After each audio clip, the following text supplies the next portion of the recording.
सलाउद्दीन, सबसे पहले आपसे हम ज़रा समझना चाहेंगे बड़े आसान सादा अल्फाज में कि ये जजमेंट जिसने सुप्रीम कोर्ट की नैब तरमीम वाली जजमेंट को नल एंड वॉइड किया है, ये कहती क्या है और क्या वजूहात बताती है?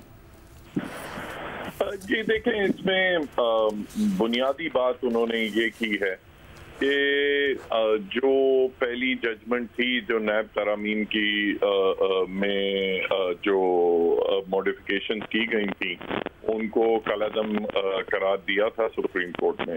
उसमें उन्होंने बुनियादी बात अब अपेलेट डिसीजन में ये आई है कि उन्होंने कहा है कि जो आपने अमेंडमेंट स्ट्राइक डाउन की थी उसमें आपने कोई वजाहत नहीं की थी कि ये आइन की कौन सी शिक के खिलाफ हैं, इनमें कौन सा फंडामेंटल राइट इम्पिंज किया गया है, और जब आपने कोई वजह ही नहीं दी कि कॉन्स्टिट्यूशनली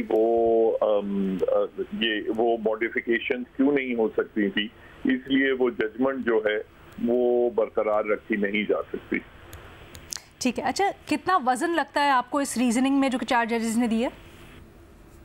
देखिए, जो पहली जजमेंट थी उसमें कई तजिया निगार ने उस पर डिस्कशन की थी कि उसमें कई जो पहलू थे उस जजमेंट के, फॉर एग्जांपल इसमें अब अपेलेट जजमेंट में भी इसका तस्करा है कि उन्होंने कहा जो नैब की तरमीम थी उसमें उन्होंने कहा था कि 500 मिलियन से ज्यादा का अगर केस होगा तो फिर नैब के जिम्मे में आएगा, वरना नैब के जिम्मे में नहीं आएगा।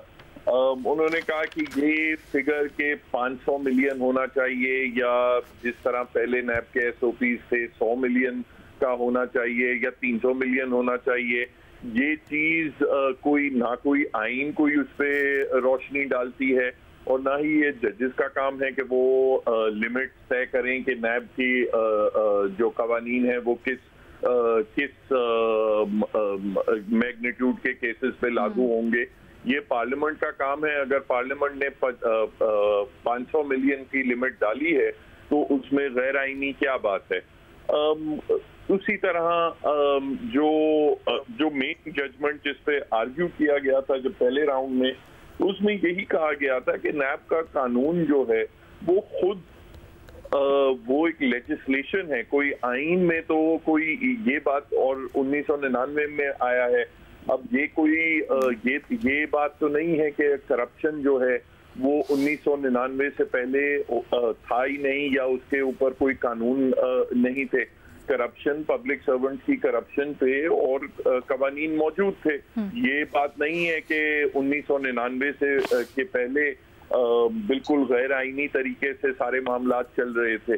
तो अगर पार्लियामेंट को ये भी इख्तियार हासिल था कि वो बिल्कुल अपना नैब का पूरा कानून खत्म कर देते, उसमें रिपील कर देते उस कानून को, वो भी इख्तियार हासिल होता।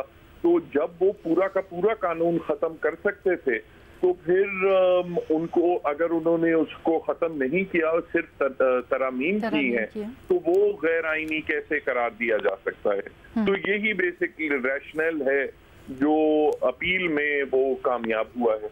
ठीक है, अच्छा, एक चीज़ ज़रूर बताइएगा, प्रेसिडेंट्स क्या सेट करता है? बिकॉज 183 में अपील मिलने के बाद ये पहला दूसरा केस है जिसमें अब फैसला सामने आया है। सो एज अ कानूनी पर्सपेक्टिव ये क्या मुराद रखता है और कितनी अहमियत रखता है?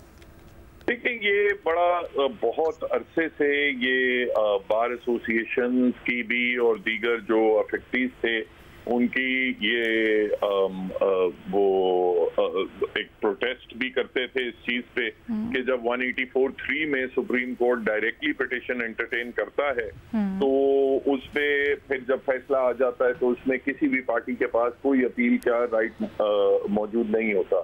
तो उसके बाद ये काफी अरसे से ये इशू पेंडिंग था।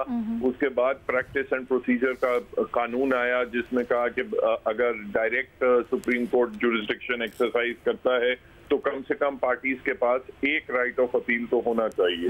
तो ये अब वो राइट ऑफ अपील एक्सरसाइज करते हुए गवर्नमेंट ने भी और प्राइवेट पार्टीज ने भी अपील की है और उसमें सुप्रीम कोर्ट ने अपील में, जिस तरह अक्सर होता है अपेलेट कोर्ट जो होते हैं वो ओरिजिनल जजमेंट को सर्टिफाइड कर देते हैं या मॉडिफाई कर देते हैं।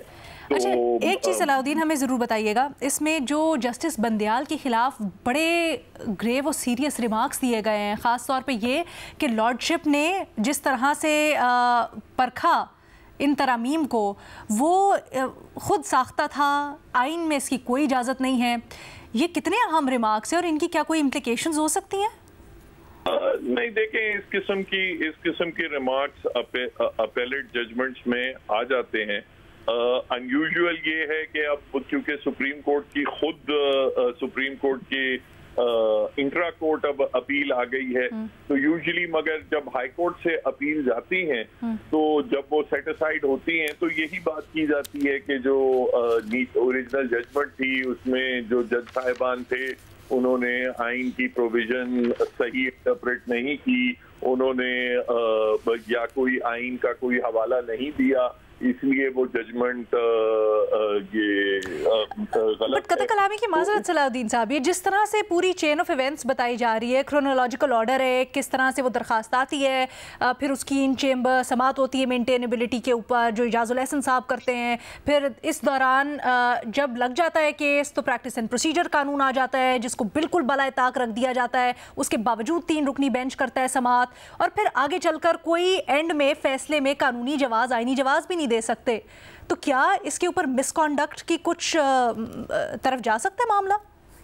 देखिए, मैं नहीं समझता कि नॉर्मली अपना जजेस से गलतियां होती हैं जजमेंट्स में। वो कई आप अपील करते ही इसलिए हैं कि आप कहते हैं कि जज साहब ने कानून नहीं देखा, उन्होंने कानून की गलत तशरीह की है, उन्होंने जो प्रोसीजर है वो फॉलो नहीं किया, इसलिए आप अपील करते हैं। मैं नहीं समझता ऐसे मामलात में मिसकॉन्डक्ट अराइज होता है। अगर ऐसा हो तो फिर तो हर फैसला जब भी रिवर्स हो तो 80% फैसलों में फिर मिसकॉन्डक्ट की प्रोसीडिंग शुरू हो जाए। मैं नहीं समझता ऐसी कोई बात है। ठीक है सर, अब जरा पॉलिटिकल मामलात की तरफ आ जाते हैं। ये बताएं, खान साहब के कौन कौन से केसेस हैं जो इसमें खत्म हो सकते हैं? खान साहब के जहां तक केसेस हैं, मैं समझता हूँ आपके पास पॉलिटिकल एनालिस्ट मुझसे बहुत बेहतर हैं, वो उस पे बेहतर रोशनी डाल सकते हैं। सर, वो तो आपसे बल्कि सवाल भी करना चाहेंगे हमारा पैनल, लेकिन हम आपसे जल्दी कुछ चीजें कानूनी तौर पर जो समझ लेते हैं फिर आगे बढ़ते हैं। खान साहब के खिलाफ जो लंबी फहरिस्त है केसेस की, उनकी अभी डिटेल से बेहतर अपना एजाज साहब या मजहर साहब बेहतर आपको उस पर ब्रीफ कर सकते हैं कि कौन से उनके नैब के केसेस हैं जो इसमें हिट होंगे। अच्छा, पैनल कोई सवाल करना चाहते हैं सलाउद्दीन साहब से आप लोग? अलीना, मेरे दो सवाल थे। एक तो जैसे आपने भी सवाल पूछा था, मैं स्पेसिफिकली अलकादर ट्रस्ट केस के बारे में इसलिए पूछना चाह रही थी क्योंकि एक आज तासुर ये था कि जो अलकादर ट्रस्ट केस है नैब के पास इमरान खान साहब के खिलाफ, वो क्योंकि काबीना का फैसला था, वो अब इस तरमीम के बाद नैब जो है उसमें इंक्वायरी नहीं कर सकती। लेकिन जब मैं तरमीम पढ़ रही थी आज तो उसमें तो लिखा हुआ था कि काबीना के फैसलों को नैब नहीं देख सकती, लेकिन अगर ये साबित होता है कि कोई फाइनेंशियल गेन, मॉनेटरी गेन हुआ है, तो फिर कोई माली फायदा हुआ है किसी पब्लिक ऑफिस होल्डर को, तो फिर नैब उस केस को देख सकती है। तो एक तो मैं ये जानना चाह रही थी सलाउद्दीन साहब से कि क्या ये वाकई में अगर ऐसा साबित होता है तो फिर ये केस नैब के पास ही रहेगा। दूसरा एक और चीज जो पिछली बार भी जब फैसला आया था नैब के केस का, तो एक बहस छिड़ गई थी कि जो अदलिया है और जो फौज है, क्या वो नैब की तहवील में आती है, क्या नैब उनके खिलाफ तहकीकात कर सकती है या नहीं, जिसके बारे में जस्टिस मंसूर अली शाह साहब ने अपने डिसेंटिंग नोट में लिखा था कि बिल्कुल वो इम्यून नहीं है, वो नैब के कानून के तहत उनके खिलाफ कार्रवाई हो सकती है, लेकिन पहले आर्मी एक्ट और आर्टिकल 209 के तहत कार्रवाई होगी। फिर जब उनको साहब ने भी अपने इजाफी नोट के अंदर उसकी झलक दी है। सलाउद्दीन साहब की तरफ ये दोनों सवाल ले जाते हैं। सलाउद्दीन साहब, जहाँ तक पहला सवाल है वो तो अमेंडमेंट्स में बिल्कुल यही था कि अगर कोई ये मिसयूज ऑफ अथॉरिटी हुई है गवर्नमेंट ये बॉडीज की तरफ से, तो वो बजाते खुद उसके ऊपर नैब का मुकदमा नहीं बन सकता। मगर अगर किसी किस्म की फाइनेंशियल गेन हुई है, कोई माली कोई फायदा किसी को पहुंचा है जिसकी वजह से वो मिसयूज ऑफ अथॉरिटी हुई है, तो फिर नैब का केस जरूर बन सकता है। तो वो तो फिर अल-कादिर ट्रस्ट में क्या वो प्रूव कर, प्रोसिक्यूशन के पास क्या मटेरियल है टू शो कि माली फायदा हुआ था, वो फिर उसको देखना पड़ेगा। मगर बिल्कुल आपकी जो एनालिसिस है बिल्कुल सही है। जहाँ तक दूसरी बात है ये जजेस की और ये आर्मी ऑफिसर्स की, तो जो ओरिजिनल भी जब नैब का कानून आया था तो उस वक्त ये पहले आर्मी ऑफिसर्स को उसमें हटाया गया था उसके परव्यू से। उसके बाद असफंयार वली के केस में कहा गया था कि जजेस को भी इस नैब के कवानीन से इस्तिस्ना हासिल होगा। अब मंसूर अली शाह साहब का बिल्कुल उसमें नोट था और अब गालिबन अतर मिनल्ला साहब की भी वही राय है, मगर अभी तक जो जजमेंट्स हैं वो तो यही है कि उनको नैब के परव्यू से बाहर रखा गया है। अब अगर और मंसूर अली शाह साहब का भी डिसेंटिंग नोट था और अब अतर मिनल्ला साहब का इजाफी नोट है। अगर ये बाकायदा किसी मेजॉरिटी जजमेंट में आता है कि नहीं ये किस्म ये जो डिस्क्रिमिनेटरी प्रोविजन है, ये डिस्क्रिमिनेटरी प्रोविजन है और कानून नैब का कानून सब पे बराबर आयद होना चाहिए, तो वो फिर कोई मेजॉरिटी जजमेंट आएगी जिसमें वो असफंयार वली की ऑब्जर्वेशन जो हैं वो रिवर्स होंगी। वो भी एक बड़ा बहुत आई थिंक 9 मेंबर बेंच था, तो वो फिर कोई लार्जर बेंच बना के उसको देखना पड़ेगा।